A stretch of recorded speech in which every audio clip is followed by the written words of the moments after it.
after the launch of the new DOC initiatives, there were different rumors. Do you have any comment? First of all, it depends what kind of rumors they are. One of the rumors which was immediately broadcasted and put in print in most of the leading papers in Germany was that this is a kind of agitprop institution run by the Russian Federation, by the government, or maybe even by Vladimir Vladimirovich Putin himself. He gave his consent for this. This is absolutely untrue. It is rubbish. It is not the case. If you really look at the so-called 6 topics which we are dealing with, which should be the line of conceptions which we are taking, Russia doesn't appear at all. There is no Russia mentioned in all the 6 topics which we are hopefully shedding our analytical light on, and therefore this is not the case. I think even it's the policy will be to stay away from official Russian politics, domestic as international, as security, as foreign politics, because if we move into this direction, of course these kind of rumors will be revitalized. What are your most important topics this year?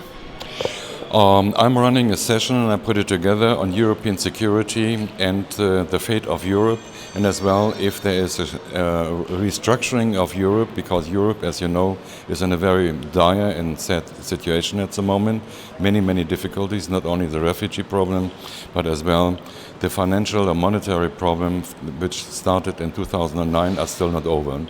So we will look at the fate of Europe. What kind of Europe do we have to expect in the future? And of course then on the other side of more to the east, there's a kind of a cooperation process, maybe even a sort of integration process of putting the remaining states of the CIS, of the Confederation of Independent States together in the European Economic Forum or community. And what is the fate of them?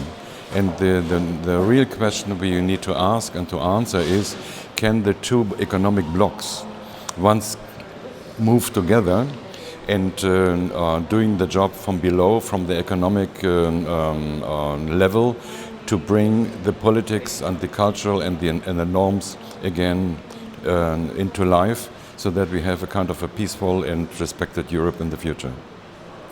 Europe is split at the moment. How can we unite Europe again? I mean, there are a couple of splits. There's a split between Russia and the European Union, and there are, of course, splits within the European Union. The European Union is not an institution anymore run by consensus. We have at least 3 or 4 factions within the European Union. One I call, in a pejorative way, the Ruski bashers, which are the Baltic states, Poland, Romania, Denmark, and formerly Great Britain, but Great Britain will be out next year.